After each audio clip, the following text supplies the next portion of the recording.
Good afternoon. Thank you everyone for joining us for this second session of Politics of Liberation. Today, welcome to everyone who is here with us today, and for all of you who are following the seminar online as well. The seminar is broadcasted, and a week after the completion, it's also available on our website. Today, we've got the pleasure to welcome Professor Seraphim Seferiades, who specializes in political science and social movements in Greece and Europe. He's a professor at Pantheon University of Athens, and Dr. Loukia Kotronaki, who also specializes in social movements and is a postdoc researcher and lecturer here in Athens as well. And we will start straight away, and we will have a very interesting and intriguing presentation, an intriguing talk by Professor Seferiades, and the title is "Why Calling the Far Right and the Left Populist is a Bad Idea and Why It Is Done."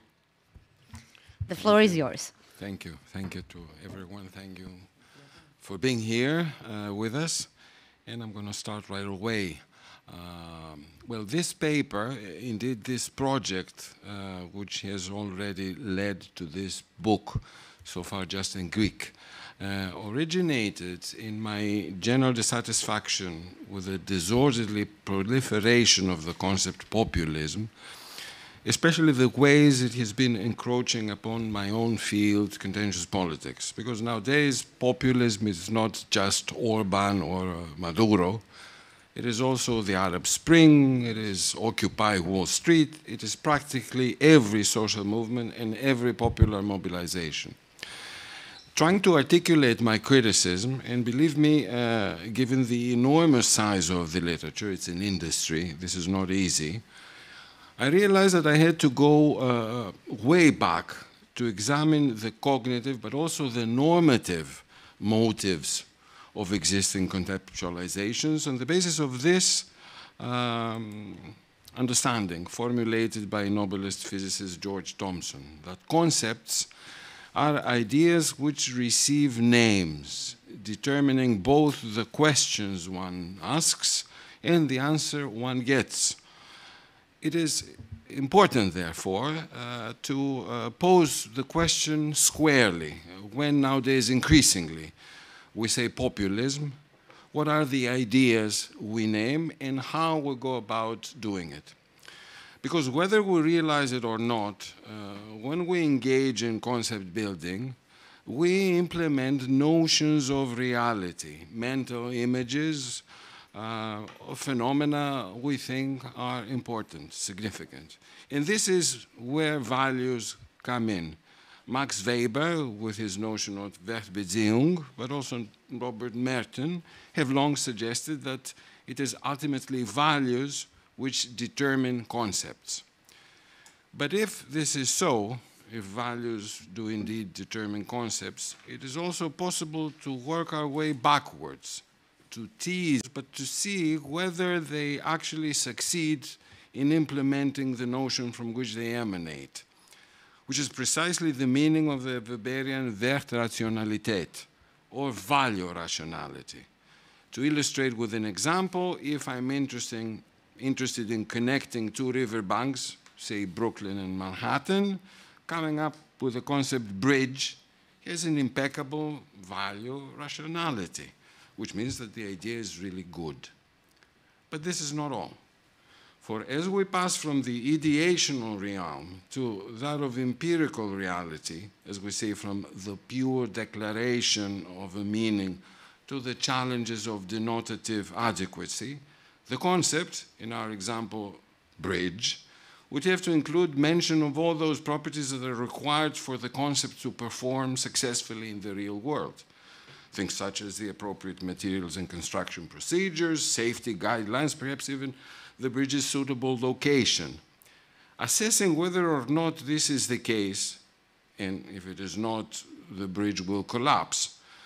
Well, this is the domain of Zweckrationalität, of practical or technical rationality. And needless to mention, this requirement of practical efficacy remains if instead of bridge, the concept in question is populism. It must be connotatively unequivocal, and denotatively adequate so that it can be conducive to sound research. The argument visualized here indicates the 2+1, as I'm going to explain, controls or assessments we need to be applying, not just for populism, but I would suggest for all concepts. Approaching it clockwise, Wertrationalität, the normative assessment, examining whether the concept adequately implements the notions from which it emanates, which incidentally also serves to answer the second question of my title, why scholars choose to call the far right and the left populist. And B, Zweckrationalität, the practical or technical assessment, exploring whether it helps us produce sound research, which deals with the first question I pose in the title, why it is a bad idea. The dotted line at the bottom, assessing the concept's phronetic potential, finally, indicates the vision of a phronetic social science, which we do not do nowadays. The operative question being here, is the cognitive result of our research sufficiently robust to help us revisit and or reassess the values from which we start off? Although it is crucial, I don't have time to engage in it, so the line remains dotted. Starting off at a very basic level, let me preface my remarks by observing that in the literature there are two normative orientations. One explicitly welcoming populism as a democratic corrective with a transformative potential, and one which abhors it as a threat to pluralism and democracy. In two core concepts: one, seeing it as a Manichean pitting of a virtuous people against a sinister elite, and another approaching it as a plot by personalist leaders against a largely unorganized social base for the purpose of think of populism as a potential blessing, share the same conceptualization with their normative adversaries, and the obverse, those who see it as a problem, disagree in terms of the overarching concept. But let us look at the conceptualizations that exist in the literature more closely. Pedantic interpretation and reinterpretation tend to obscure this, but as is testified by the recent Oxford, in every sense, thin book by Cas Mood and Cristobal Rovira Kaltwasser, thinks that populism is an ideology that considers society to be ultimately separated in two homogeneous and antagonistic groups, the pure people versus the corrupt elite, and which argues that politics should be an expression of the volonté générale. This is rarely noticed, but for what really matters, the same conceptualization is also shared by scholars in the Essex School, the tradition of Laclau, Mouffe, and followers, who cast populism as a potential corrective to democracy, arguing that the people is an empty signifier, and that populism can construct chains of equivalence amongst objectively heterogeneous subaltern populations that are sufficiently robust to counter problematic aspects of contemporary democracy. The second conceptualization, which in reality is but a variation of the first, comes from Pierre Ostigui, who argues that populism is the antagonistic mobilizational flaunting of the low, consisting of a narrative hostile to the culturally elaborate high and hence deliberately improper with an eye to provoke and shock. The third, finally, is substantially different. It is the conceptualization by Kurt Wayland and Kenneth Roberts, according to whom populism is a political strategy through which a personalistic leader seeks or exercises government power based on direct, unmediated, uninstitutionalized support from large numbers of mostly unorganized followers. Whelan and Roberts fail to mention it, but their concept echoes Peter Mayer's analysis regarding the organizational plebiscitarianism characterizing all cartel parties. Let us bear that in mind. Before proceeding, let me briefly summarize on the basis the discursive law and the Essex School chains of equivalence between subaltern populations, whilst the strategic organizational approach sees plots by personalist leaders. Now, I keep stressing this distinction between the Manichaean and the organizational approaches, first because clearly one cannot have it both ways, and second, because it has yet to be clearly drawn in the literature, as it obviously must. As we are involved in assessing assessments of reality, however, let me just say a word or two about this reality.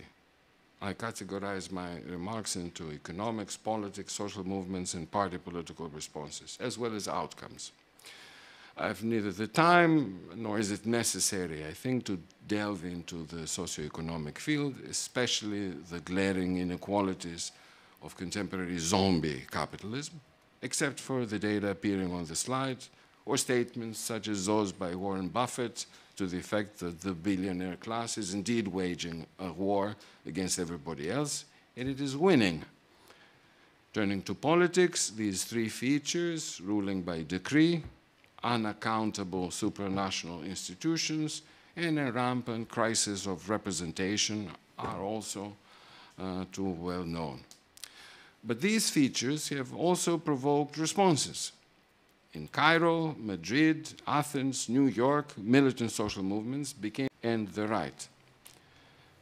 Considering that it is with these realities that the approaches of populism I have presented have to grapple with, let us now turn to see how they do it, starting off by identifying or trying to tease out their guiding values. I begin with the first, as I said, the dominant Manichaean variety, the one by Mood and Rovira-Krautwasser. It is not at all difficult to discern that there are three interrelated features characterizing this perspective: a condescendence towards discourses that promote the joining together of subaltern populations, and the suggestion that such a prospect constitutes a threat to democracy, which, of course, has to be resisted. At the same time, there's absolutely no mention of the capitalist crisis engulfing all political processes. The scholars see nothing problematic in the way contemporary post-democracy works. So, to avoid unnecessary red herring, it can safely be surmised that their cognitive motivating conceptum is to defend it, to defend post-democracy. Establishing the normative motive of the second Manichaean variety is equally easy, since the essence scholars themselves stress that left-wing populism is, as Mouffe recently puts it, a most promising strategy for the left. One may ask, of course, on what basis? Well, on the basis that populism is establishing chains of equivalence between otherwise heterogeneous subaltern populations. The point I want to stress, however, is that this is precisely what the left does and has been doing since its inception. I have no time to provide examples, but just think of slogans and themes such as Avanti Popolo or El Pueblo Unido, and so on and so forth. In other words, what the Essex School does is to suggest a synonymy between left-wing populism and the left. But this is obviously problematic, since the distinguishing property, establishment chains of equivalence, is far too abstract to allow us to discern the specific content of the strategy in question. As I said, the left, all the left, has always been making appeals to the people. As a result, to extrapolate the specifics of this strategy, we have no other option but to rely on the concrete reference the Essex authors have in mind, that is, the strategy pursued by parties such as Syriza, the Podemos, or Corbyn's Labour. The Essex School does not do it, but if we probe into the particulars of this strategy in concrete terms, it is clear that it represents a variety of the old Burgfriedenspolitik of the Second International, what we may nowadays call a new reformism, a theme to which I will return. For the time being, it is quite clear that the normative motive behind this conceptualization is defense of this particular strategy. defense of new reformism. The last variety, finally, represents something substantially different. The phenomenon Wayland and Roberts, as well as Mayer, deem worth conceptualizing is neither a threat to post-democracy nor some new, allegedly promising strategy for the left, but the bureaucratic control that personalist leaders impose on parties and movements by dissolving intermediate structures and imposing organizational opacity. Relatedly, their cognitive motive is to expose this practice as something harmful to all transformative endeavors. But now the time has arrived for us to apply our controls. First, the normative control, inquiring whether the concept does indeed implement the values from which it emanates. And second, the practical, examining whether they lead to robust empirical findings. Let me start with the first Manichean variety. As you see, and I believe it is quite easy to infer, I think that in light of the normative objective defense of post-democracy, the concept's value rationality is undeniable. In fact, it is infernally brilliant. And the reason is no other than the fact that the very practice of subsuming the far right and social movements under the same class, populism, is something which effectively delegitimizes all serious criticism to post-democracy. And this, of course, is precisely why it is done. The appraisal of the Essex School is similar, despite their concept's different normative objectives, the salvaging of the new reformist strategy. By establishing a synonymy, as I said earlier, between left-wing populism and the left, new reformism, what we see from parties such as Syriza, becomes sort of a one-way street, a TINA. There is no alternative for the left. As a result, all debate about alternative strategies ceases. One may even say that it becomes delegitimized. And again, not bad for someone who is a die-hard reformist. Things are somewhat different for the third variety, however. The normative motive here is to expose bureaucratic manipulation, but the fixation or organizational, in general, on organization as a problem which characterizes this approach, first diverts attention away from the political roots of the problem, the question of why a leadership or leaderships behave in a bureaucratic manner, and second, leads one to believe that bureaucratic manipulation occurs only in politically undeveloped environments where purely personalist caudillos reign. But this is obviously not the case, especially considering that such bureaucratic manipulation has been which is my next step, though. Let me add a couple of crucial reminders. Whether we like it or not, in the context, as I said earlier, of a value-free science, adoption of a normative stance lies, again, whether we like it or not, within the researcher's prerogative. For instance, scholars may well think that they should defend post-democracy, and others may as well think that they should defend such momentous failures of political strategy, such as experienced by Syriza. The fact remains, however, that all scholarship needs to be constantly demonstrating its Zweckrationalität, its capacity to perform adequately at the research level. Or to put it differently, if demonstrating that a concept is normatively lacking or emanates from a notion which we do not approve of, if that is not enough to undermine this concept, its protracted failure to contribute to sound and cumulative research certainly is. It is tantamount to a collapsing bridge. So someone may disagree where we locate a bridge and may think that a bridge is not a good idea, but everybody would attack someone who is building a bridge that collapses. Now, on that basis, let's examine the concept's respective performances. As per usual, first, let's go to the Manicheans number 1.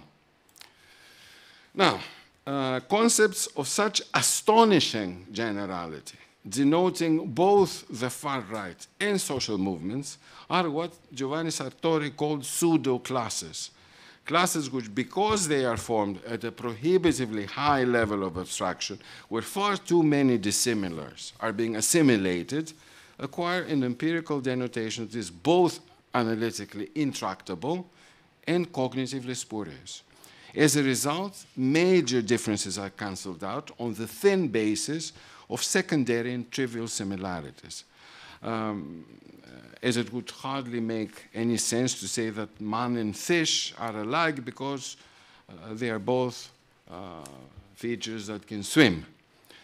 To make it even more specific, if we try to build a theory, a behavioral theory, about the behavior of both Orban and Occupy Wall Street, and set out to ask questions and accumulate findings, we will obviously end up at an impasse. As a result, our theory will become something of a nuance. The problem is further accentuated by the stunningly porous nature of the distinguishing characteristic this scholars champion, the pitting of a virtuous people against a sinister elite. And the reason why this is so is unbeatably simple, is because all oppositional movements and political initiatives even, I might say, to one degree or another, must suggest that they represent a virtuous majority against a wicked minority, which happens to be in power or share some privileges. According to Sidney Tarrow, this, in fact, is the very essence of adversarial language, premised on symbolic resonance and strategic modularity. It also involves aspects pertaining to social movements and militant slogans I don't have time to go into, such as those appearing on the slide. It must come as no surprise then that on the basis of such vague distinguishing characteristics, we end up with an empirical morass. Here we see Mood and Rovira-Caldvass's recent stock taking of the literature, where I've managed to count no less than 70 or so analytically bewildering varieties in all 5 continents. And this is really staggering. But to be sincere, this is not just stunningly poor social science, as I put it in the abstract of my talk appearing on the website. It is utter garbage. This is trash. The way the Manichean scholars have tried to deal with this problem has been degrees. The idea that even if it is not entirely possible to ascertain what populism is, we may always tell how much of it exists. As Sartori has masterfully observed in exasperation, however, degreeism is one major producer of pseudo-categories or cat-dog concepts. In the passage you see, the original example he uses to illustrate the point is democracy, but I'm changing it to populism. So let me read it for you. Under a continuum-based treatment, he says, populism is a property that some different degree can be predicated of all political projects, and conversely, non-populism is always more or less present in any political endeavor. We may thus obtain a worldwide continuum ranging, say, from 80% populisms across semi-populisms to 20% non-populisms, where cutoff points are stipulated arbitrarily and can therefore be moved around at whim. This is wonderful, he exclaims. For the exceptions that may cripple a hypothesis generally lie in the vicinity of the cutting points. Thus, in the continuous treatment, the exceptions or the disconfirmations of the theoretical hypothesis can simply be made to disappear by cutting a continuum at astutely doctored points. Along this route, we obtain then the Cheshire cat dog. It appears grins at us, and vanishes before we can catch it. The situation is not very different in the Essex, the benevolent Manichaean variety. One regularly comes across, discovers the attribution or non-attribution of populism purely on the basis of normatively charged stipulation, precisely by astutely doctoring the extension. Degrees, in other words, remains. Tsipras and Corbyn are customarily declared more or less populist, depending on the author's political views, but Allende, Lula, or the interwar Front Populaire are not. And it gets worse. Both Obama and the 99% campaign are left populists, even though, wise, the problem with the strategic approach, which is the third one I'm covering, appears to be the obverse of what is the case with the Manichaeans. The denotation here is not overly extensive, but unduly constrictive, relying, as I said, exclusively on the organizational machinations of opportunist leaders. As I have already argued, insistence on the motives of personalist leaders and them alone limits attention to them at the expense of other long overdue research which could highlight organizational plebiscitarianism in the absence of such distinctly personalist leaderships. All in all, we see that in terms of their capacity to adequately delimit populism in a manner that would permit significant research, existing approaches fare rather poorly, to put it mildly. And this, of course, leads one to the search for alternatives. Combining these three insights, Urbinati's distinction between populist and popular, Petzinis's notion of a hijacking of the left, and Whelan's idea that populism is not what is said, but what is done, let me now suggest my view that populism is best conceived, both cognitively and practically, as a form of discourse that claims to be popular while it is not, as I put it, a deceptive invocation of the popular. Related properties are populism's tendency to depoliticize its claims, obliterate habitually the distinction between left and right as something which is outdated, and slides into rhetorical schemes that are both crude and inchoate. Accordingly, what really distinguishes the populist invocation of the people is not its comprehensive character, chains of equivalence, but its vagueness. Not its establishing these chains of equivalence, but an effort to conceal the glaring internal contradictions it contains as a discourse.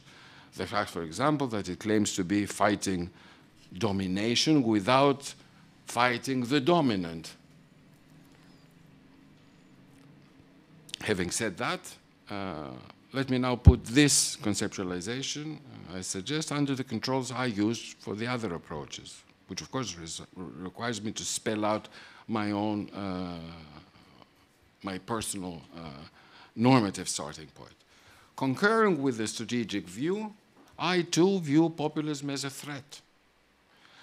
Unlike the dominant majority of the Manichaean scholars, however, not a threat to post-democracy, popular movements and political initiatives must be alert to avert it. Now, if this is the normative cognitive goal, I submit that the concept I introduce adequately serves it. Doubt, however, is nonetheless bound to persist regarding the concept's performance on the practical dimension, which I stress is extremely important. And the question here is, can we really produce sound research on this basis? Can we ascertain empirically the existence of populism and phony political opposition, say that I see a political project, this project is phony. It engages history. History has witnessed several oppositional strategies claiming to cope with their contemporary adversaries, but only a small minority has been authentic. And I claim that we need to tap this experience and draw the necessary conclusions, judging them by their respective outcomes. In doing that, we must be able to assess which strategy has been genuinely promoting the interests of the subaltern and which has been but a bogus facade. Such an exercise, of course, is bound to be difficult and controversial. I do not claim that it is easy, but it is only by undertaking it that we will be able to discover and pinpoint discourses, strategies, and organizational practices that have been or are populist. Projects, that is, discursively claiming to promote the interests of the subaltern, whilst in practice they undermine them. In the papers, indeed the book's full version, I claim that the feature standing out transhistorically as the most crucial indicator of populism is class collaborationism. I do not have time to develop this position here, of course, so I'm giving you just a brief pictorial overview of history from the Gotha program, the Union Sacrée, the Second International, and the Interwar Popular Fronts, all the way to the present. So I just hope that this recasting of the concept can serve as a starting point for much needed new debate. And thank you for your attention.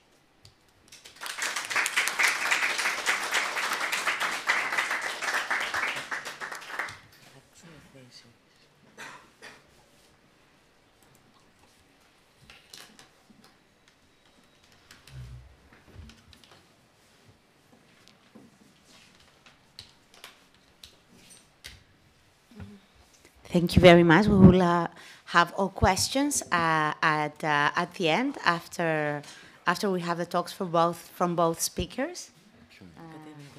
So in a minute, we will have Loukia Kotronaki, who will speak to us about understanding the contemporary far right from the perspective of social movements. If we find, thank you very much. Far right, no.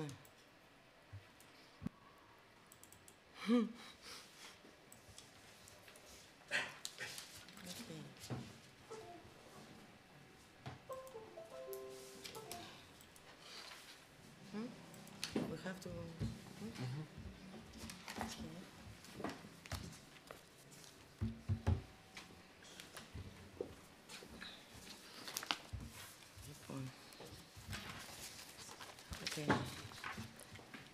Thank you very much for attending this meeting, and especially thank Rosa and Yorgos for the invitation and the opportunity to share common ideas and interests. So, listening to Seraphim Seferiades, I was thinking that I could have the title, Why Calling Far-Right Mobilization Social Movement Action is a Bad Idea. I could have a very similar and title, because I think that the idea is, the same idea is penetrating our work too. This work is based on a joint paper that we are... it is a notice just to have in mind in order, I think, to follow the line of ideas presented in the course of this presentation of this paper. So, I would like to start by making two initial assumptions. I think that populism, as well as social movements, that is, identifying and defining political and social phenomena, all political and social phenomena, is an ongoing... I was very suspicious about the interest exploded on social movement fields and on populism. I don't know why they are so interested in social movements in this particular historical period.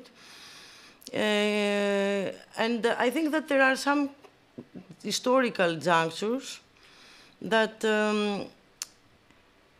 encourage, at least, scholars or people intervening in the public sphere in debating on these topics. So I don't believe that the interest around far-right action is so naive. So at the same time, I think that naming the far-right mobilization as a social movement is a defensive strategy of well-established policy actors in order to restore their democratic authority amidst a complex of non-representative institutions. Having in mind these two assumptions, because I want to be clear on the basis, or concerning the basis of my thinking, I will try to present how populism became popular in this historical juncture, and how this is a crisis of mainstream politics, of political parties applying, let's say, neoliberal orthodoxy with a consistent method and ethos, and the legitimacy of these parties. The second reason was the loss of representative capacity of political parties due to their unwillingness to cope with or manage different versions of crisis. The third is the opening, because of this previous, if you want, crisis, of political and discursive opportunities for new political and social polarities within and outside institutions. Crisis of political system, of, let's say, crisis of efficiency of the political systems, or the political solutions proposed and offered by institutional, but also sometimes extra-institutional actors. Of course, the rise of challengers and the realignment of old actors in new coalitions, because it's not only the rise of new challengers, it is also the renewal of old identities under these particular circumstances. And all these reasons, plus the diffused political estrangement from institutional technocrat-led politics and decision-making process, led to the emergence, following the hegemonic, if you want, and the mainstream argument, the emergence of far-right and left movements, and of new neoliberal populist parties portrayed as the institutional impacts of previous mobilizations launched and initiated by left or far-right groups. Let's start following, the historical line of political parties classification, parties of notables, mass parties, catch-all parties, cartel parties. So the assumption is that now is the momentum of neoliberal populist party. Let's have a look at their crucial dimensions, at their crucial properties, permitting to talk and to argue that this is their momentum. Focusing on their organizational dimension, they are characterized by centralized decision-making structures, personalized and individualized perception of politics, and shadow affiliation with institutional elites, instead of having, for example, close and strong ties with civil society organizations. Concerning their recursive, more communicative, let's say, symbolic in another language, resources. They manipulate mass media as they are supposed to encourage and to facilitate direct identification of potential electors with the leaders, instead of looking for the traditional resources of political organization that are their constituencies, their activists at different promoted cleavages, versus fragmented identities that are also supposed to be project having more long-term perspective, and that they make appeal to the personal charisma of the leader or candidate. The candidate presumed to recover crisis suffering instead of ideas, if you want, or to specific policies. These features are supposed to identify this new kind, if you want, of political parties characterizing this period. But nobody asked about the agenda of these parties, apart their structural or formalistic properties. Nobody had an interest on the agenda these political parties are promoting. If you are going to the field and they make the empirical, if you want, if you are trying to make an empirical illustration of these theoretical statements, we can compose the agenda of these parties because it's very easy. If you want, this identity, identity of parties is found at the far right and right or alt-right political parties, and even if parties of properties in their political stance. Mainstream agenda, it is a mainstream agenda launched by parties coming from the far right, on the right spectrum, but what it is interesting that sometimes these parties make use of unconventional means in order to penetrate the public sphere. That is, that mainstream agenda with some sometimes unconventional means. And I think that this mainly. On the other hand, if we go from the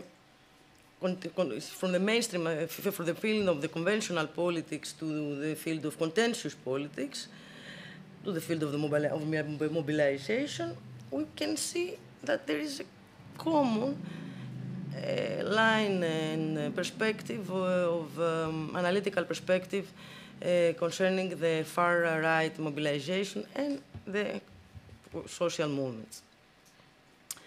What are the main assumptions in this case? That massive, independently on the character, on the identity of the protest or of the mobilization, massive protest fits populism by deepening the people elite's cleavage. All protests for equality, for demanding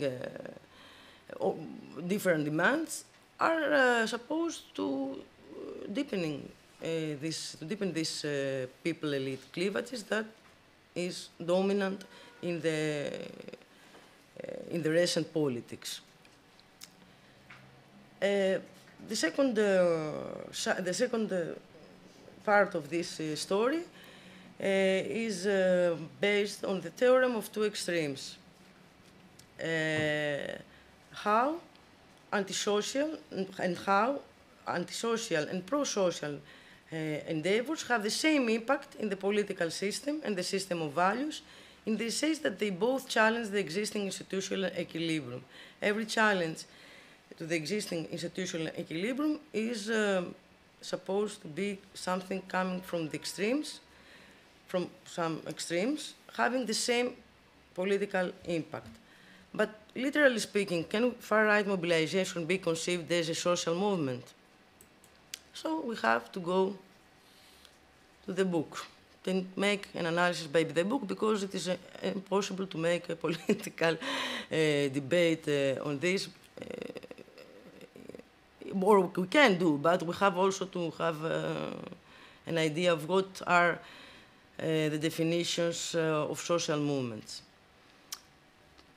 Going to the classical, if you want, to the concept of social movements to a great extent have shaped modernity, affecting the assertion of popular sovereignty. So, popular dimension is present in the field, in the history, if you want, of social movements, but not in the sense that is interpreted in the populist debates on of far-right mobilization.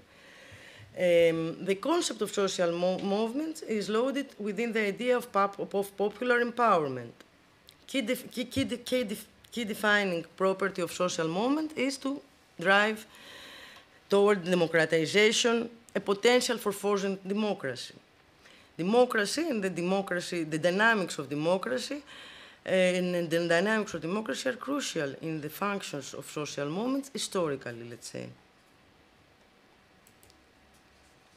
Social movements are sustained campaigns, going to their more concrete properties, are sustained campaigns of claimants aimed at authorities involving special purpose association, a particular repertoire, such as demonstration, petition drives, public statements, meetings, and the Wung displays worthiness. And, of course, they are characterized by their transgressive character, non-routine, transgressive action.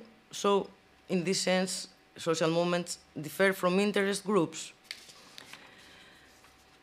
On the same, I think that we can also escape this presentation because it's some similar. Yes, that is important, that social movements are informal networks as well as formal organizations that produce culture and collective identity as well as political campaign.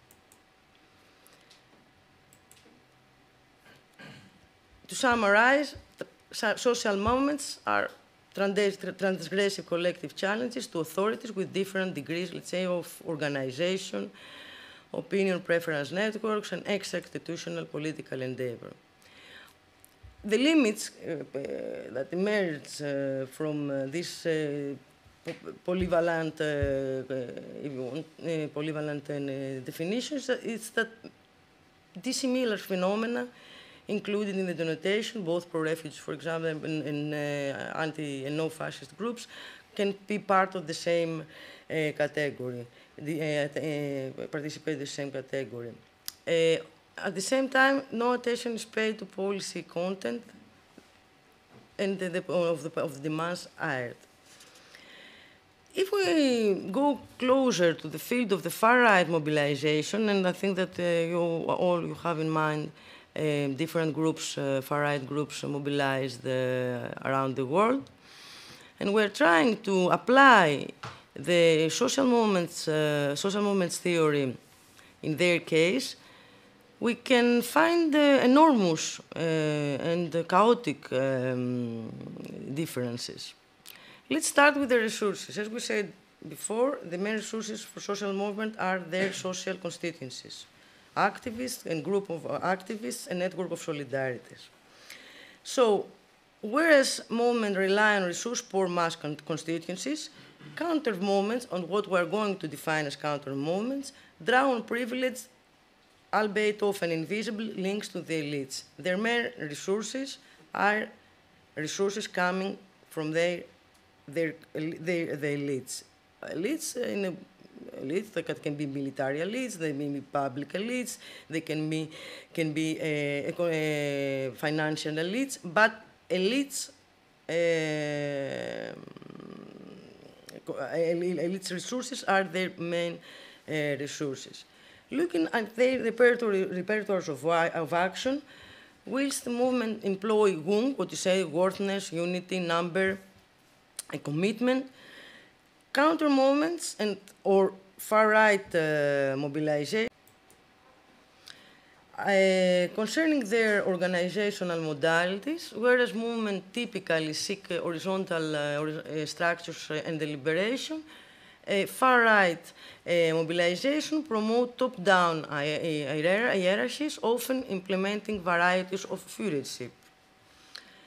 And finally, concerning the temporality of the emergence of far-right mobilization, we can see that they emerge after the exhaustion or failure of movement upsurges.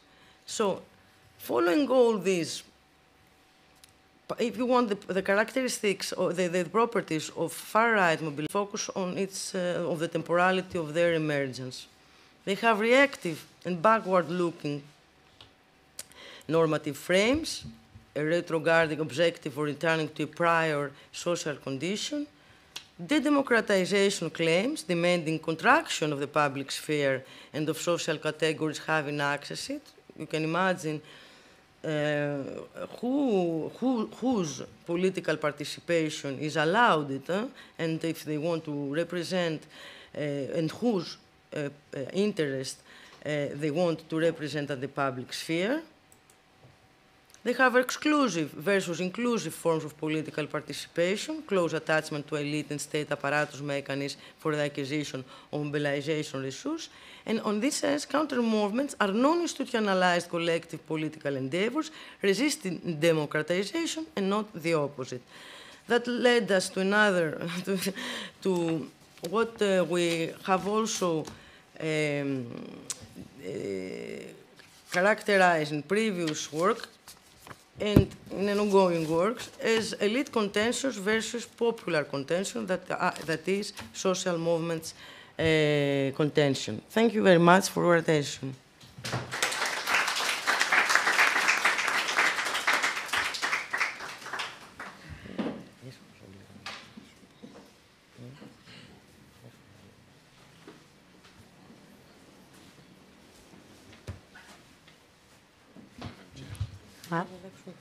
Yes. Thank you very much, Bo. Thank you for these very interesting and intriguing presentations. Now, the first thing we would like to do is to ask you if you have questions, observations, thoughts that you would like to share, and of course, questions for our speakers.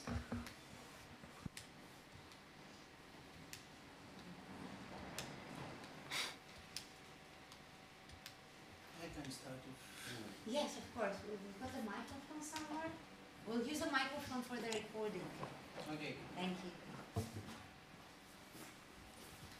Your points.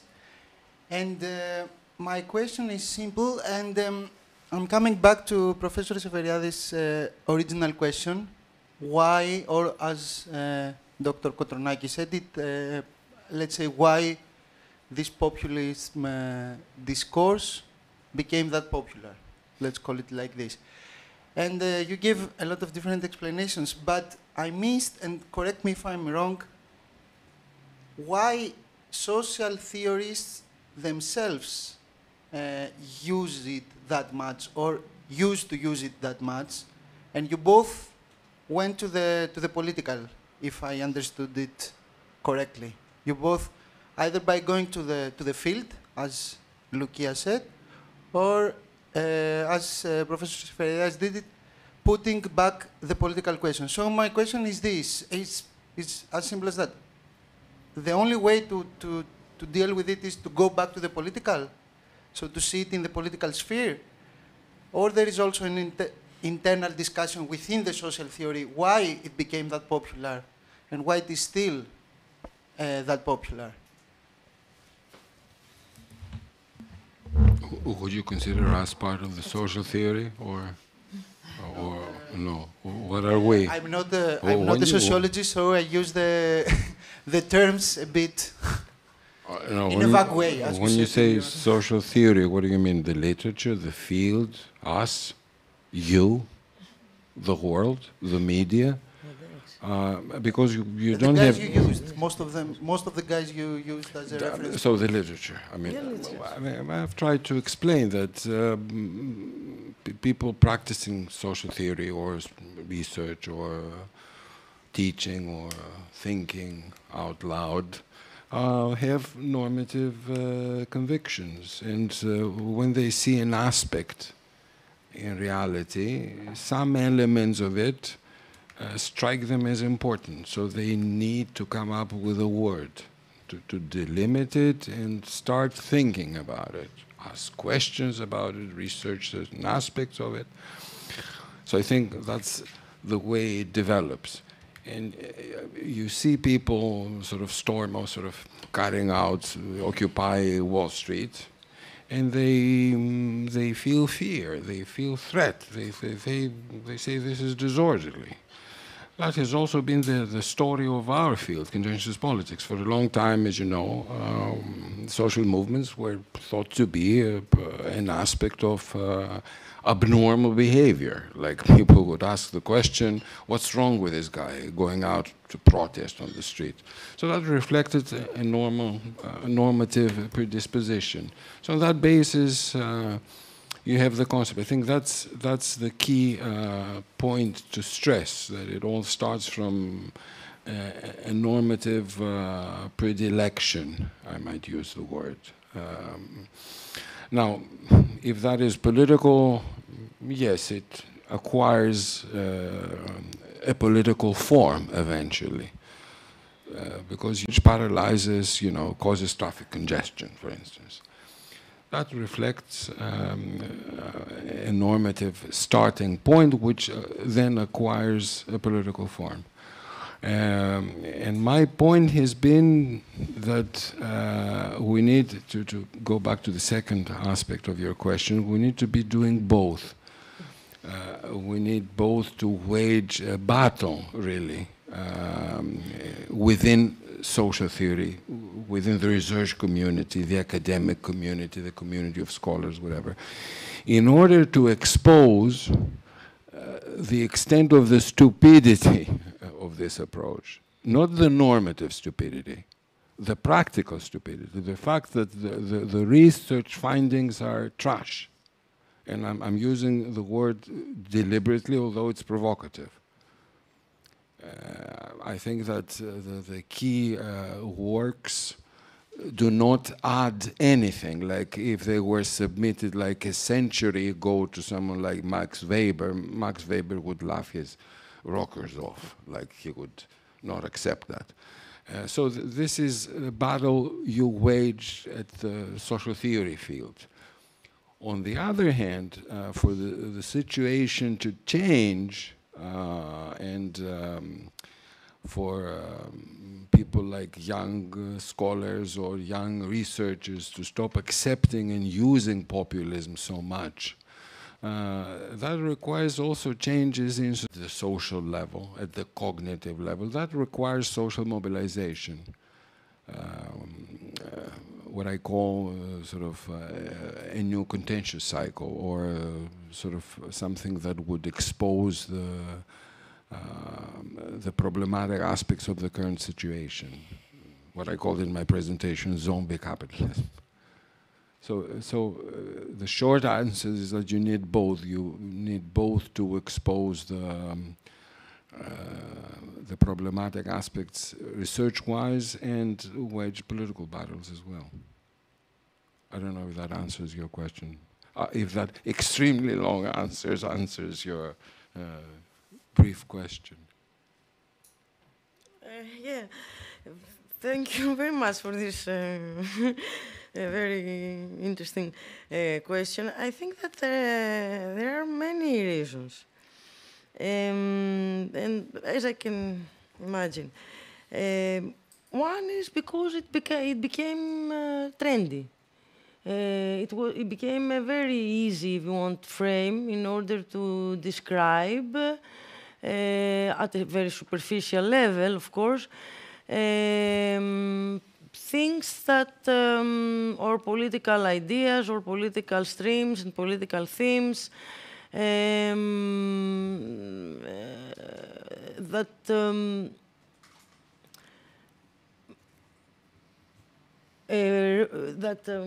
are supposed to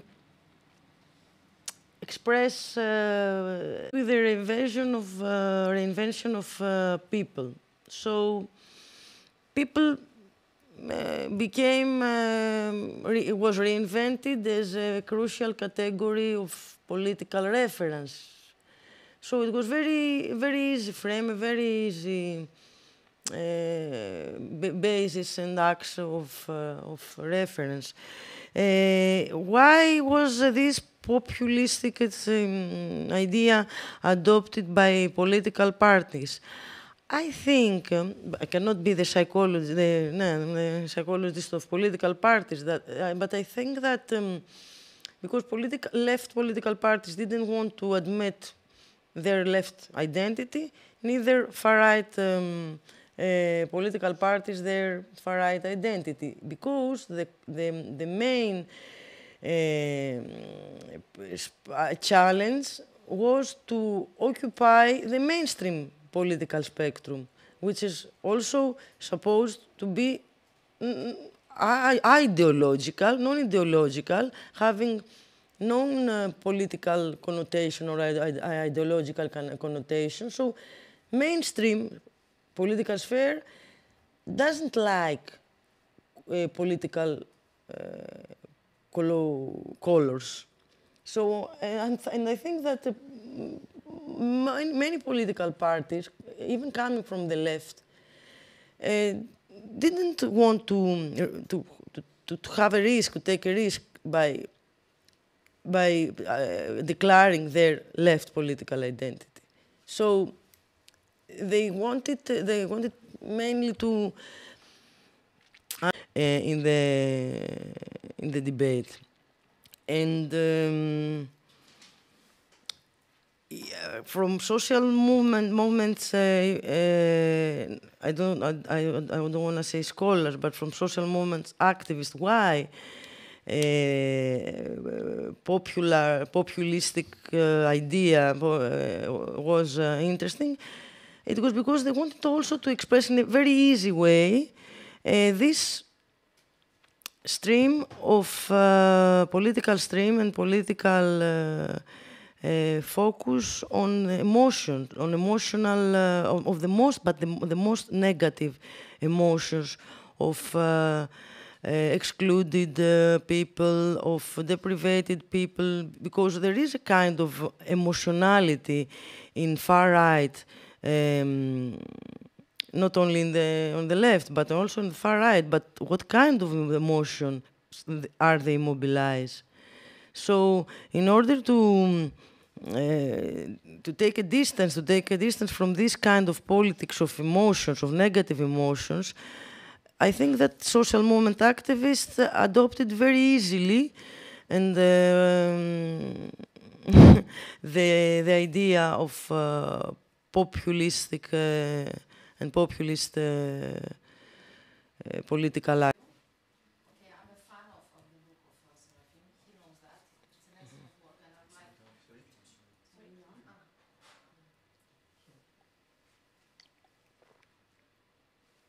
Okay, I was saying that I'm fan of the book of Seraphim.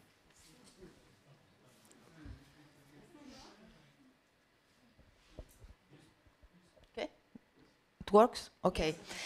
I was saying that I'm really a fan of the book of Seraphim, of his work, and I would like to see the book also translated in English and maybe in French. Who knows? In order to continue this idea, I have actually two thoughts, and I would like to have your impressions, and even if we have discussion abroad about these issues, through your perspective. I'm not sure that we'll have a big change in academia or even in public sphere discussions about this issue. So why things are so difficult? Why we cannot change this new status quo, actually? And I have two ideas about that. The first has to do with organic scholars. I think that they have a new opportunity, and for them it's a big opportunity, to use positivist methods through this fake concept and to measure, actually, okay, the degree of populism of political parties. And so for them is a kind of new research paradise. They have a new field. Okay, I would like to have your impression about that. And that's why I think that it will be very difficult to change, actually, this trend in the next years. The second point has to do with politicians, with the political sphere and the public sphere. I think that the use of the term, even if we insist that, okay, there are a lot of problems, conceptual, normative, as you explained very well, they will continue to use this term. And I see actually also students, they use the term, even if they are opposed to it. It's so strong, you know, this kind of domination. It's a normative domination. Why that? Because actually, the fact that we have a rise of abstention during the next decades, this is a new fear for the system, the establishment. Because, you know, in the political science of 60s and 70s, the abstention, how the system works, and that the fact that we have an abstention that can be absorbed by extreme right parties, or for all these Manichaean views from the left-wing populist parties. So we need to crystallize, probably.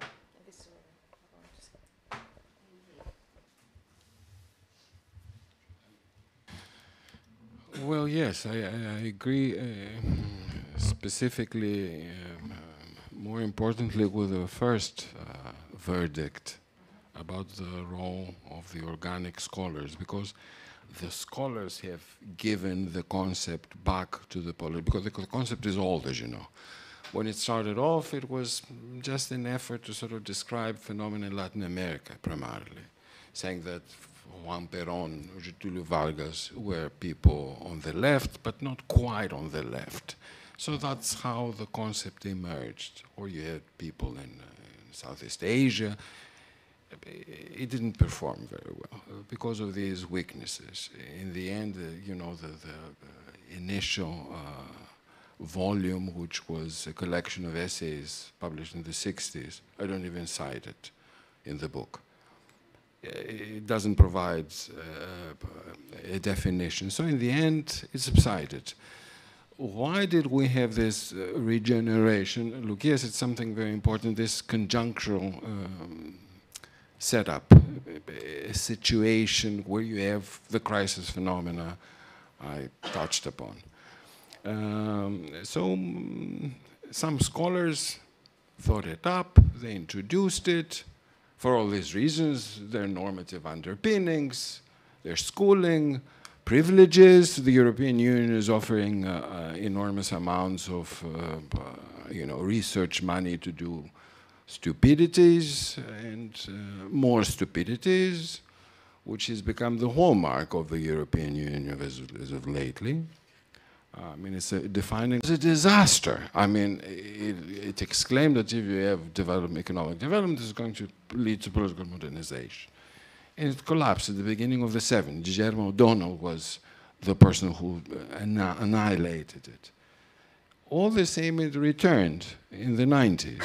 Remember, exynchronismos, the Greek term, very strong. Or again, EU vocabulary, active employment policies, which means a way to sort of dismantle the welfare state. I'm not saying that I'm going to cut unemployment benefits. I'm going to say that I'm going to engage in active employment policy, which is a very smart way of.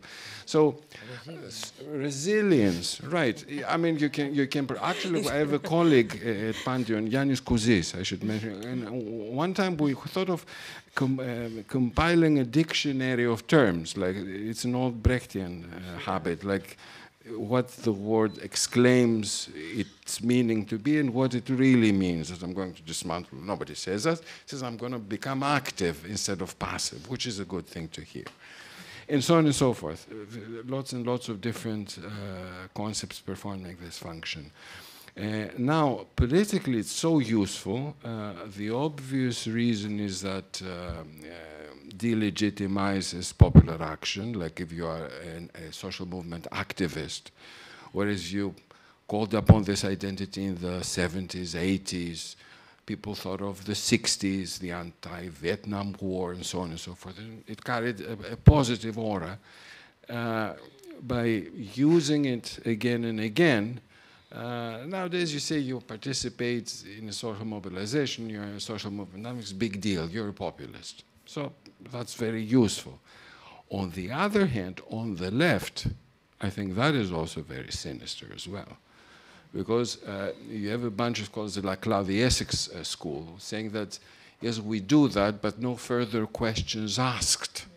We are the people who are against those who call us populists, and we cherish our populist identity, which is extremely stupid as well. Because when you say that, you don't go about thinking through your performance. You stop studying history.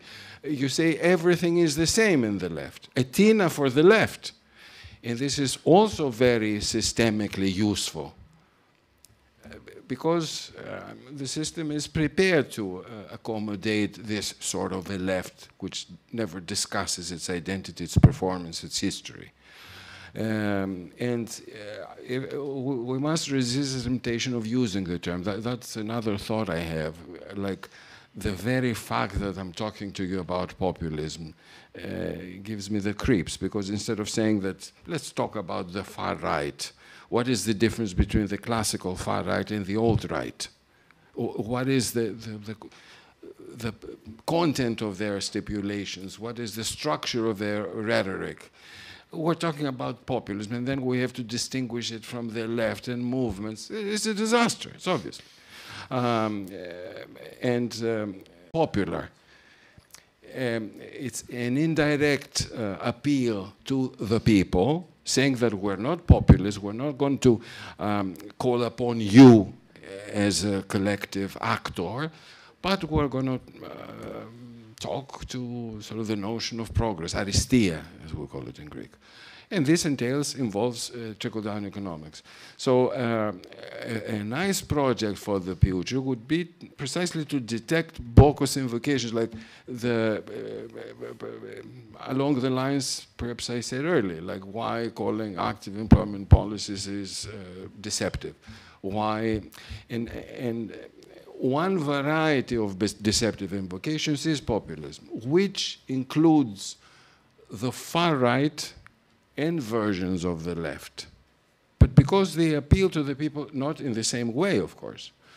The far right appeals to the people because they want to, obviously, to sort of solidify the national consciousness and aggressiveness and racism and so on. The left talks about how the right and left distinction is outdated, how we no longer read Lenin, but we just read Gramsci, and Gramsci in a particular version, and all the rest is sectarianism. It's daydreaming, because we're down-to-earth people who can come to power. This is very, very nicely accommodatable to the... So, this is one variety. The alt-right is different. It doesn't make invocations to the people the way the far right does. It's a version of trickle-down economics, peppered with some whatever. But we don't know anything about it. Why? Because all of these people are called populists. This is very bad for social science. And to go back to your positivist dislike, which I know. If a positivist reviewed the findings of these studies, set out to measure degrees of populism in Latin America. And you know who was #1 populist? Augusto Pinochet. Against all the predictions of the theory. So you have Juan Perón and Augusto Pinochet. That doesn't help us think. It demolishes whatever it is, positivist behaviors, whatever.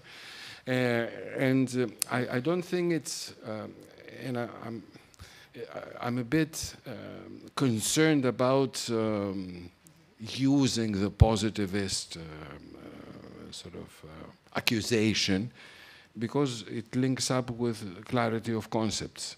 I have this, yeah, but it's very bad science. It reflects a very low level across the board.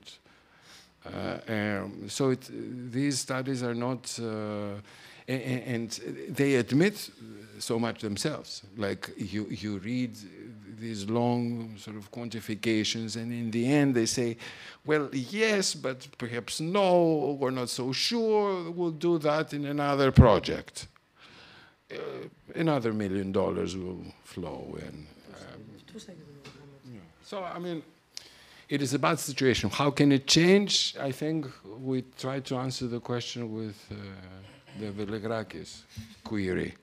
Like, it takes a battle, really, because the organic scholars have been empowered lately, and they're very bad organic scholars. That reflects the system they defend. Like 3 decades ago, these people wouldn't even get degrees. They would get their degrees revoked. No, they wouldn't pass a PhD exam. Yet they have become the organic scholar. You can see that in the political personnel as well. Just follow the parliament, not just the Greek parliament, European parliament, the level of the debate. But they are strong. They have the resources. And we need to carry on waging this battle. It's not easy.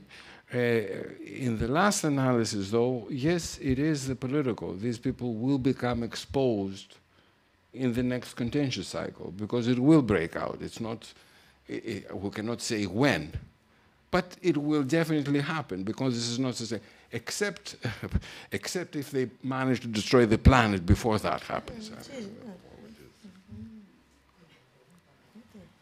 Because they might do that as well. It is an option. No, I mean, we're having this discussion in a PhD defense, and someone was claiming that, you know, should we be calling ourselves determinists because we say in the long term things will re-equilibrate and all systems die and so on and so forth. And the concern is that, yes, this happens in theory, but maybe the planet will be destroyed before that happens. So in that sense, you're not a determinist. I think there was another question back there, Kyriakos, and then... Yes, you had a question, didn't you? Okay.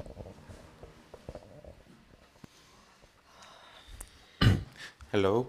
Thank you for your time you offer us here with this seminar. Okay, so every concept is a product of and embedded in certain temporalities and spatialities. If we accept that precondition, what can we say regarding the social development of the concept of populism vis-à-vis the current state of the mode of production? For example, is it possible to construct certain indices to observe that relationship in a time series analysis? Can I ask for a clarification? When you say notions of the mode of production, you mean how often has it been used in studies attempting to address similar questions, or in what way?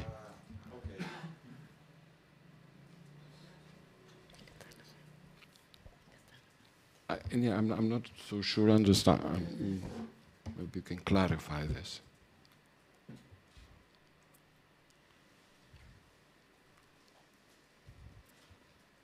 It's a populist microphone.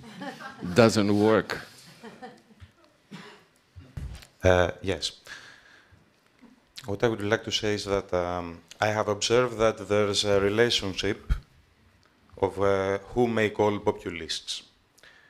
Some people, for a very certain fraction of the Western countries, call populists other people that their political project do not coordinate with the will of the first.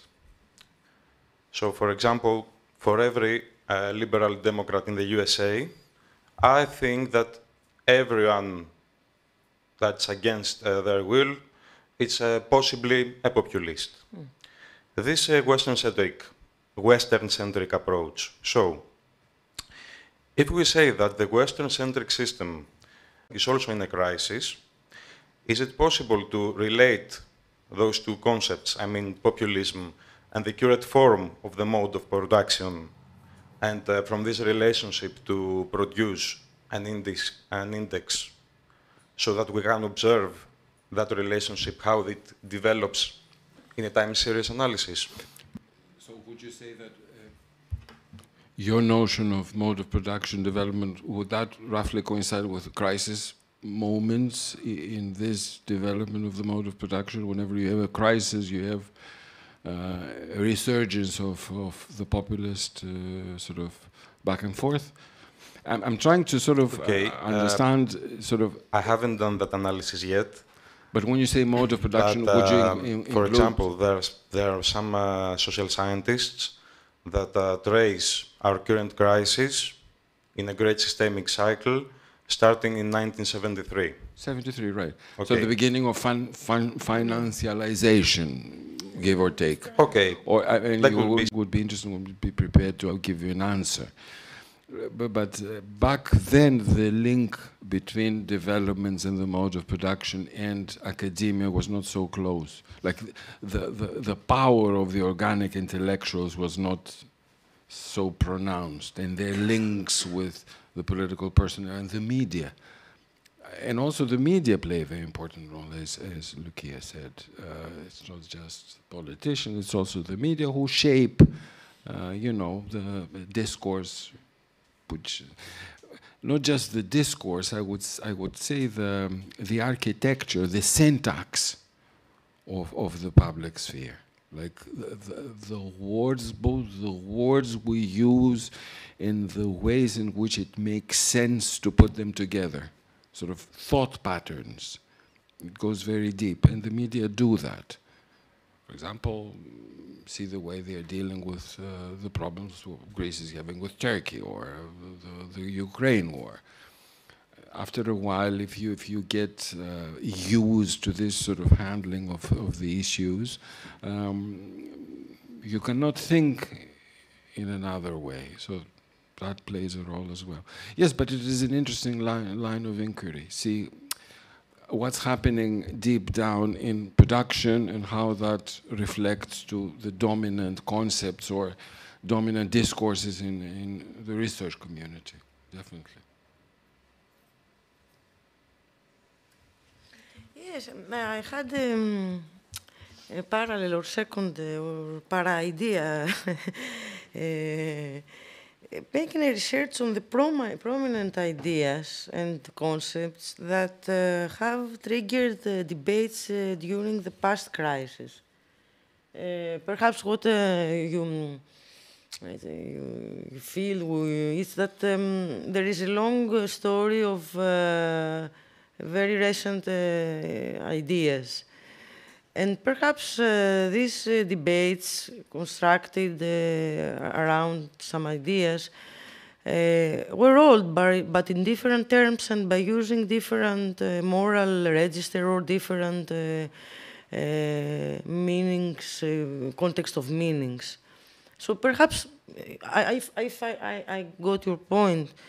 Perhaps there is a long story before what is discovered now as the populist, the dilemma or the populist spot. But I'm not sure that this debate was framed with the same rhetoric or the same linguistic or conceptual means. I don't know. I think that it's every epoch has its own frames and universes of meanings, I think. But long-termness is important. Long-termness I mean, you don't expect to find anything immediate. So the long-term time series you mentioned is important, and it would be very interesting if you discovered like a couple of decades after a crisis breaks out. In Latin America, sorry for interrupting, in Latin America, for example, populism was... Populism was traditionally a concept, as I said. I mean, people wanted to sort of distinguish Getúlio Vargas and Juan Perón from people like the left social democracy. And at the same time, you know, highlight that because they were so caudillo types, they carried something was unique, so it needed a special... Yes, but what is that's interesting different to from find what's happening now. Which condition these debates are reinvented. Yeah, What triggers this mechanism? The first point, though, that the resurgence of populism is specific to the crisis that broke out in 2008. The specific resurgence. They look back, they say, this concept looks good, let's use it. They don't say it like that, but I'm sort of vulgarizing it, but that's the mechanism. Now, if you go back and ask the question, when did a similar concept, such as the ones we mentioned, when did resilience emerge, when did modernization, or when active labor market policies emerge? If you compile this list of concepts and ask the questions, what was happening at the time, that's a very interesting question. The historical conditions. The historical conditions, when you have these sort of emergence, re-emergence of these particular concepts which perform this function. Because these concepts do not perform the research function students learn in the universities, that we build concepts in order to understand the world and intervene in a positive way. It's the stuff ideology in the good old Marxian sense is made of, like different ways to mask phenomena, conceal them from public view. For example, is populism an ideology? It's an element of an ideology. This is a secondary property or a secondary element of describing or... Trickle-down economics is another one. I mean, you have trickle-down economics, and you have... For example, if we invent and reinvent fascism as a meaningful term, it is because fascism condenses an ideology. Populism, what is the ideology of populism in order to invent it? I mean, ideology in terms of how it enters ideas, the public sphere, and it's a sort of... It's a communicative...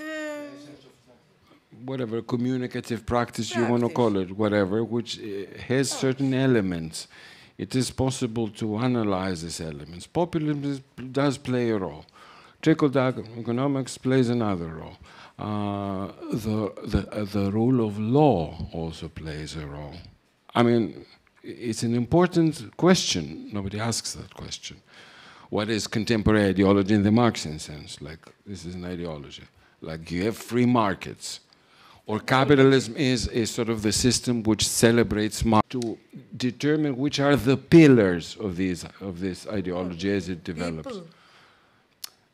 No, the fact that calling the people against the elites is a bad thing, which is what social movements do. That's what it... I mean, that element is... And therefore...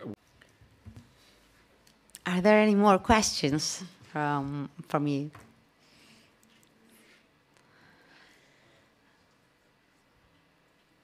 Yoro, would you like to ask a question? I know that you've got some. Yeah. It's not, I think just a question of observation, yes.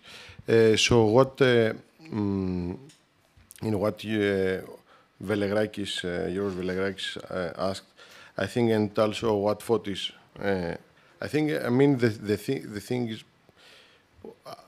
we should really understand, I mean, the phenomenon of populism or whatever this is, in the sense of its reduction to the political level, and more precisely, to the ways that the parties represent themselves. I think, especially to parties like Syriza, Loukia, I think, mentioned this aspect, is because they didn't had a clear, I mean, identification where they belong. I mean,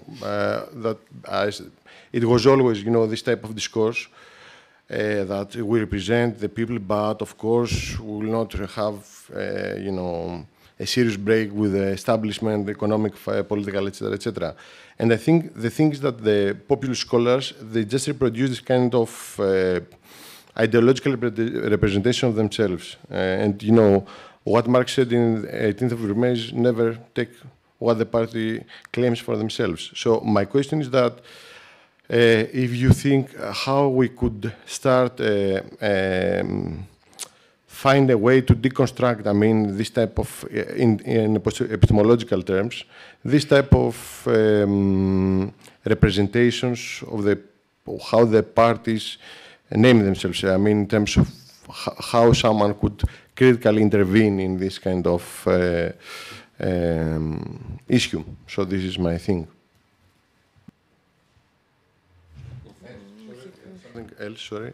And to what Philippa said, I don't think that the problem would be, it was, you know, positive. It was exactly the opposite thing, in the sense that postmodernism was the thing that is very similar to this kind of, I mean, approach, in the sense that there's a lot of emphasis on the discursive level. So there was not really a kind of a serious break with what was, you know, occurring in the late 19th. Of course, this can have their explanation, social, but yeah, this is just that. Well, epistemologically, you use that, how we can begin to deconstruct that epistemology. That's what I tried to do. I mean, but I mean, to make a long story short, I would say by, you gotta be kidding. You present, like what you'd say to a student who presents a paper with research findings that are not sound. You say that this is not acceptable, sorry. I may sympathize or abhor your motives or your sort of personal thoughts and stuff, but the research is not good. As I said in an interview, it's like if you think of a more established science such as medicine, and you have someone who says that this is coronavirus, so let's start research. And it turns out that his coronavirus is also taken to be a simple cold. And people are confused about whether it's a simple cold or is it pneumonia or is it coronavirus. You say, sorry, man, I mean, I cannot take stupid some of the things they say really are. So you have to stress that that's what sciences do. And if you are a science of logos, as political science or the social sciences claim to be, got to be able to ask the question, what are the research findings and how good are they as far as the epistemology? Now about the political sort of the way parties identify themselves, I think you must start asking, I mean, I call that project political content. You must have heard of it. I keep coming back to it. And of course, it's politically charged and it's difficult. But we no longer analyze political content in historical sociology, in political sociology. We don't know what the Front Populaire did in France. What did they try to do? Did it work? Why it didn't work? We don't study what Papandreou did in the 80s. Did it work? Why it didn't work? We say that that's what they tried. And about the present time, you should start asking simple questions of parties, like, nowadays, you have parties which claim that, I'm not going to name them, and everybody can understand what I'm referring to, which claim that I'm going to sort of raise the standard of living. So the question is, how are you going to do that? I mean, how are you going to lower the price of energy or electricity and so on and so forth? And this is very simple, but it's also mighty strong in order to deconstruct potent discourses. And the two are related and are in a way positivist. You have to sort of produce sound research results which would allow you to attack a virus, or which also makes me think of something else. Sometimes we see the crisis of representation and the rise of the cartel party as an inevitable phenomenon. You don't castigate that as a problem. The way doctors say the coronavirus is a problem. It's not just that happens to public health. You must say that the way parties behave is a problem. And therefore, my research must sort of seek to sort of find ways to attack this problem, which is normative, of course. Obviously, doctors are for health. Mental physicians are for mental health, and so on and so forth. We must be for popular empowerment, democratization, sort of the forging of democracy and all that. We can defend that. And maybe someone will come up and say, no, I'm not for that. I want something atavistic. I want to go back to personalist leaders. We can cope with that problem. But if it comes out in the open, it's very simple. I think this process of both epistemological and practical reconstruction can move forward. I don't think it's impossible, save for the organic scholars, of course, who will do everything to annihilate you. It's dangerous for your career. It's not good for your career. Αυτό είναι το πρόβλημα, George. This is the problem. That's for sure. It's not good for your career. It's not. I know there is a question here at the front. Can we have the microphone, please? That's a problem. Hello. I'm a postgraduate student, so my question might not be as advanced as the other speakers. I'd like, as I understand from your presentation, I understood that you put the phenomenon of populism on a frame of the classical conception of politics of the far and the left. My question is that if we can use the phenomenon of populism in a non-political way, and I'll explain. For example, methodological innovation, that is a new kind of populist, I think, in my opinion, speeches about a non-political conception of capitalism that is controlled by big tech giant companies like Facebook or Amazon or Tesla and the personalities behind them. These people are trying to instill in society and the collective mind a futuristic and utopian way of thinking about capitalism. And they're not speaking at all about, do you think that we can use the term populism to explain tactics, new tactics like these? Short answer, no, don't. Because we have all kinds of varieties. We have populist constitutions, we have populist gender studies. It doesn't help, in my view. Stay away from it. On the other hand, the other aspect, his mother doesn't want her, but in the end they elope and they live happily ever after. This sort of story where the weak always wins because it's good for them and for the viewer and so on. And you see that also in poetry. You see it in many forms of the quiche is a nice term, which so that helps you come to terms with this notion of the deceptive invocation, deception in various forms. But so to try to describe developments in the mode of production, because this technical sort of field is something new, the way which has been happening after the breakdown of the previous regime, the financial collapse and so on. Why begin calling it populist? I don't see the use of it. But again, you may surprise us. But I'm not a fan of populism. I must tell you that I don't do that. I don't do it.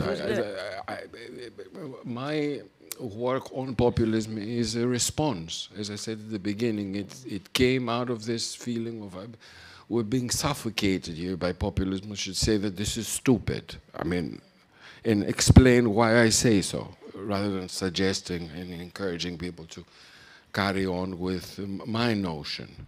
And people have come, friendly people, have criticized me for not saying that just ditch the damn thing, don't use it again. But I may see some validity, but very minimal. I think it's much better to call the far right, and not populist, the alt-right, the reformist left with all the historical baggage and the impasses, the revolutionary left, so on and so, and the sectarian left, and try to explain what does it mean to be on the sectarian left, and what does it mean to be a revolutionist, what does it mean to be a reformist. We're not having any real discussion here. We're talking about zombie categories. They are very, very effective categories, and I think your question was proves how efficient is the term, because you make a transposition of a political term into a moral field or a more, social, cultural, if you want, a spectrum of interaction. So there are so many words to describe so on. But this is the efficiency of the term, that the political, let's say a media communicative term became part of a moral vocabulary, or for describing moral things, moral stances. Coming back to it, though, after we've said all these negative things about populism, I still think that there is, I mean, if there is any reason to continue using it, because words do not just happen, they reflect something. If I call you a populist, I mean that you claim to be, say that this is okay. But that's the end of it. And then you say, in what way? What have I done? Why are you calling me a populist? And then we must give an answer. And the answer is not that I'm appealing to the people. It's because I claim to be able to raise your standards of living without doing A, B, and C, and saying that it will just happen. That's why you're a populist. That should be our answer. Demagogist. Demagogy is a synonym. And there are different varieties. Trickle-down economics is another one. Trickle-down economics, but it doesn't make invocation of the people, of the popular, the trickle-down economist. So, so if someone uses it prudently and with care, there is something to it. But that's the end of it.